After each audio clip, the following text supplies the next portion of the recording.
तुमको चैलेंज करिए, तुम्हारे में हिम्मत होगी ना तो ये एकनाथ शिंदे का थाना इधर के हमको किल करके बताओ, हमारे ऊपर फायरिंग करके बताओ, हम मान जाएंगे तुम सच में मर्द के बच्चे हो। गोविंद पानसरे के हत्यारे तो ये लोग पकड़ नहीं सके और उनको चैलेंज है उनके विधायक को, जो गायकवाड़ है जो विधायक है, उनसे लेके मुख्यमंत्री से लेके उप मुख्यमंत्री, चैलेंज तुम पहले उनके हत्यारे को पकड़ो। अगर एफआईआर नहीं दाखिल होगा तो ये संजय गायकवाड़ जो एमएलए है वो जहाँ पे भी हमें दिखेंगे या थाना में भी जब आएंगे वो, तो उसके मुंह पे हम कालिक पोतने का काम करेंगे। सत्ते में जाने के बाद चाहे वो विधायक हो चाहे सांसद हो, वो अपने आप को तीसमार खां समझता है और किसी के खिलाफ कुछ भी बयानबाजी दे देता है। ऐसा ही हाल में एक मामला आया जिसमें संजय गायकवाड़ जो शिवसेना सिंदेगढ़ के विधायक हैं और उन्होंने छत्रपति शिवाजी महाराज की एक पुस्तक को लेके अपशब्द कह डाला। इसी चीज को लेके आज वर्तक नगर में भारतीय शेतकरी कामगार पक्ष के लोगों ने एक निवेदन दिया है और निवेदन में ये मांग किया है कि संजय गायकवाड़ के ऊपर एफआईआर दाखिल किया जाए। इन्हीं से बात करेंगे कि पूरा मामला क्या है। क्या जब एक आमदार अपने विधानसभा से विधायक बनता है तो वो अपना खुद का संविधान चलाने लगता है? ऐसा सवाल है मेरा। सालवी साहब, क्या लगता है आपको इस मामले में जिस तरीके से संजय गायकवाड़ के खिलाफ आप लोगों ने निवेदन दिया है एफआईआर दाखिल करने को लेके, पूरा मामला क्या है और क्या लगता है कि सत्ताधारी विधायक के ऊपर एफआईआर दाखिल हो पाएगा? ऑलरेडी शिवाजी महाराज कौन है, कौन होता है, ये किताब मराठी में उर्दू में भी निकली है। कल ही मालूम करो बहुत उर्दू के प्रत भी बहुत कल बोझोने ने लिया है और हिंदी में भी ऑलरेडी बुक है। बुक के अंदर क्या लिखा है वो तो पढ़ना नहीं है आमदार आज के विधायक लोग को। विधायक लोग इतने पढ़े लिखे भी नहीं है, खुद विधायक अनपढ़ विधायक है और उन्होंने जो स्टेटमेंट किया वो सबसे बहुत गलत स्टेटमेंट है कि उन्होंने कहा कि जो इसके लेखक कॉमरेड गोविंद पानसरे के हत्यारे तो ये लोग पकड़ नहीं सके और उनको चैलेंज है उनके विधायक को, जो गायकवाड़ है जो विधायक है, उनसे लेके मुख्यमंत्री से लेके उप मुख्यमंत्री, चैलेंज तुम पहले उनके हत्यारे को पकड़ो कॉमरेड के। उन्होंने कहा कि कॉमरेड को जहाँ कॉमरेड गए वहाँ पे ही प्रशांत को भेजा जाएगा। जो कार्यकर्ताओं के बारे में कहा, वो ताकत कहाँ से आई? अरे हमें वही देखना है, सरकार में ही देखना है कि सच में सरकार संविधान को मानती है क्या। आमदार रहने दो या सांसद रहे, विधायक रहने दो, सांसद रहने दो या कोई रहने दो, मंत्री रहने दो, कायदा तो सभी के लिए है।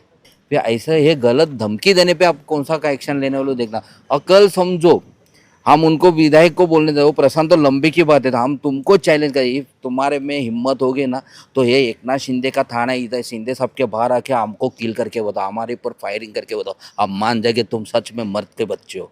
क्या लगता है एकनाथ शिंदे यहाँ के देखा जाए तो शिवसेना के आज के डेट में प्रमुख हैं और ये शिवसेना का ही विधायक है जो इस तरीके से छत्रपति शिवाजी के किताबों पे वक्तव्य करते हुए नजर आ रहे हैं। तो आप एकनाथ शिंदे से क्या मांग करेंगे और आपकी मांग पूरी नहीं हुई तो आप लोग क्या करने वाले हैं, क्योंकि एकनाथ शिंदे उप मुख्यमंत्री भी हैं सरकार में? सबसे पहले शिंदे साहब ने तो भी ये किताब पढ़ी है क्या, मेरा बड़ा सवाल है। शिंदे साहब, एकनाथ जी शिंदे साहब ने किताब पढ़ी होगी तो आप पहले अपने विधायक को समझाओ अपने भाषा में, जो दिगे साहब के स्टाइल में, उनके कान के नीचे मार के बताओ सबके सामने। और दूसरी बात, ये इंसान विधायक को उन्होंने हकल पट्टी नहीं किया तो उसको थाने में या किधर भी मिलेंगे तो हमारे पुरोगामी विचार या डाया विचार लाल झंडे वाले उनके मुंह में काला फांसेंगे। ये आज आपके मीडिया के सामने हम बोल देते। और दूसरी बात, आपके आमदार में हिम्मत होगा ना, वो प्रशांत तो लंबी की बात, आपके आमदारों को बोलो, मैं आपके एकनाथ शिंदे साहब को बोलता, आपके घर के बाहर आके मैं खड़ा रहता हूँ, आपके आमदार को बोलो प्रसाद साहब जैसे कार्यकर्ता गोविंद पानसरे के हम कार्यकर्ता हमारे ऊपर आके वार फायरिंग करे। वो चैलेंज है, सच में चैलेंज करे। शिंदे साहब आपको भी चैलेंज है, ऐसे विचारधारा के लोगों को आपने मारने का, आप लोग बोलते हैं ना इसको गुनहगार पकड़ नहीं सकते, आपको भी चैलेंज, आप उनको समर्थन करते हो, आप भी हमको मार के बताओ। सालवी साहब, जिस तरीके से देखा जाए तो पानसरे जैसे एक बड़े लेखक के खिलाफ इस तरीके से वक्तव्य किया जा रहा है, वहीं कई ऐसे किताबें आई हैं, भाजपा के उसमें लोग भी इन्वॉल्व रहे हैं, आपके हाथ में ही है। ऐसी किताबों पे ना भाजपा का कोई नेता बोल रहा है ना शिवसेना का कोई नेता बोल रहा है। क्या लगता है आपको कि कहीं ना कहीं इतिहास को मोड़ा तोड़ा जा रहा है, ऐसा कुछ है क्या, और जनता को गुमराह करने की कोई बड़ी साजिश चल रही है क्या? सबसे पहली बात, एक किताब जो लिखी है आज के शिवाजी नरेंद्र मोदी, एकनाथ जी शिंदे साहब ने इसके ऊपर एक भी स्टेटमेंट किया है क्या? किया तो एकनाथ शिंदे साहब बताए। तब एकनाथ शिंदे सब चुप क्यों थे? ये जो अनपढ़ आमदार गायकवाड़ ये इस स्टेटमेंट के ऊपर चुप क्यों था? रह गई बात, ये स्टेट में किताब लिखने वाले बीजेपी के नेता आरएसएस से रिलेटेड है भगवान गोयल। आरएसएस को तो विचारधारा खत्म ही करनी है। आज देश में नरेंद्र मोदी साहब ने, मोदी जी देश के प्रधानमंत्री 12 साल हो गए, देश में छत्रपति शिवाजी महाराज का इतिहास पूरे देश में कितना राज्यों में लेके गए। शिवाजी महाराज जब मालूम गिरेगा सबको कि शिवाजी महाराज क्या, छत्रपति हमारे राजा ने क्या किया, रहे थे कि वो लोगों के लिए काम किया, इसमें सब जात के लोग आए, जब मालूम गिरेगा तो उनकी दुकान बंद होगी। पहले तो आरएसएस का दुकान बंद, आरएसएस तो इलीगल है। मोहन भागवत जी को भी मालूम है कि सब कुछ एक इलीगल है। शिवाजी महाराज के ऊपर किधर बात करें? उनके आरएसएस के मुख्यालय में जाओगे तो शिवाजी महाराज जी का कितना बड़ा ये उनके क्या खड़ा पुतला तो भी खड़ा किया है क्या उन्होंने? तो नहीं किया है, वही दिखने वाला है। तो उनका शिवाजी महाराज के ऊपर प्यार नहीं है, उनके बोलते हैं ना, उनके विचारधारा के ऊपर भी वो चलने वाले में से, उनकी विचारधारा अलग है। छत्रपति शिवाजी महाराज की विचारधारा पे चलने वाले हम लोग हैं। इसके आज हम लोग बात कर रहे हैं कि इसका किताब पढ़ो, क्या लिखा है किताब में। बहुत सारा लिखा हुआ बात है, हिंदू मुस्लिम तुम लोग जो बोलते हैं इसके ऊपर में क्या लिखा है। जमीन जो अभी आड़ा नहीं ले रहे, इसके ऊपर भी ये बात अंदर लिखी है। पढ़ो ना, पढ़ने से ही मालूम आदमी को मालूम गिरता है कि क्या हकीकत है।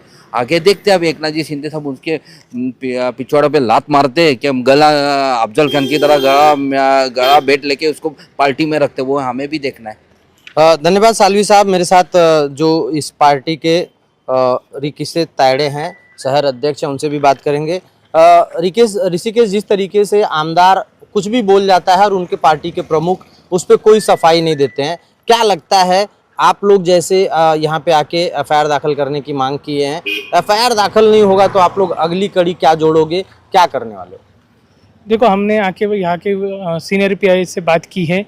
उन्होंने बोला है कि हम वो सब देख रहे हैं, कौन से न्यूज़ में वगैरह कुछ आए, हमने उनको वीडियो वगैरह सब दिखाया है और वो देख रहे हैं। उनकी ये पहले जानकारी ले रहे हैं वो। अगर एफआईआर नहीं दाखिल होगा तो ये संजय गायकवाड़ जो एमएलए है वो जहाँ पे भी हमें दिखेंगे या थाना में भी जब आएंगे वो, तो उसके मुंह पे हम कालिक पोतने का काम करेंगे। ये सिर्फ उन्होंने कल माफ़ी मांगी, बोले उन्होंने कि हमने सिर्फ ये मुंह से निकल गया, ये मुंह से निकलना नहीं होता है। कोई आम आदमी अगर किसी को गाली दे या जान से मारने की धमकी दे और वो बाद में आके बोले मेरे मुंह से गलत फहमी से निकल गया, तो ये नहीं होता है। आम आदमी के ऊपर आप एफआईआर तुरंत हो जाता है, लेकिन आज ये सत्ताधारी पार्टी के एमएलए हैं करके आज इनके ऊपर कोई ये एफआईआर नहीं दाखिल हो रहा है, ये बहुत शर्मनाक बात है। और इन लोग जो बोलते हैं कि हम लोग शिवाजी महाराज जी के ऊपर हम इतना उनको जो प्यार उमड़ में आ रहा है, ये है पहली बात तो ये कुछ पढ़े लिखे नहीं हैं। इसके लिए हमने वो उनके लिए मराठी में 12 खड़ी बोल के ये बुक रहता है, जिसमें हम लोग अ आ इ ई से पूरा हम लोग ये सीखते हैं कि कैसा ये करने का। इसके लिए हमने उनके लिए ये बुक लाया है कि उन्होंने ये पढ़े।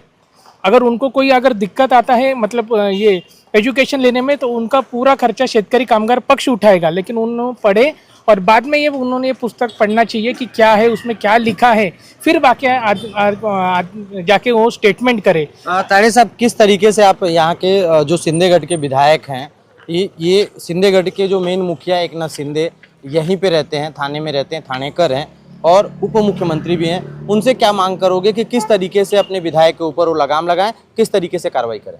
देखोगे कैसे आज ये पहली बार उन्होंने ऐसे कुछ गलत स्टेटमेंट नहीं किया। ये बार बार चर्चे में रहने के लिए कुछ ना कुछ ये ऐसे करते ही रहते। पिछली बार आपने अगर देखा होगा तो उन्होंने वेटर को मारा था टॉवल में आके, तो उन्हें ऐसा लगता है कि हम अगर सत्ताधारी पक्ष में है तो हम कुछ भी कर सकते हैं, किसी गरीब को मार सकते हैं, किसी को धमकी दे सकते हैं, कुछ भी कर सकते हैं।